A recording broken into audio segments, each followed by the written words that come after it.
Hello everyone, welcome to my video, and today I'm gonna show you how to make gorilla tag in Infinity Craft. So follow my instruction from the beginning of the video, whichever tags I'm bringing in the middle and combining it.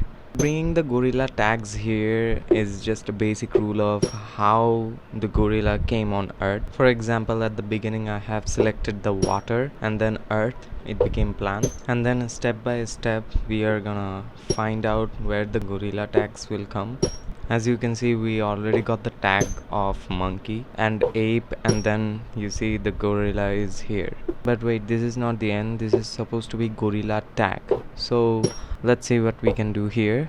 In the second tag we're gonna start from the beginning, but we will add some modern things like steam engine, steamboat, and then combine the brick and mud, and then we will get the adopt flash if we combine this with steamboat. So basically you have to follow my all the tags. If you cannot read, just repeat the video again and again. So here you go, you will see the gorilla tag is here.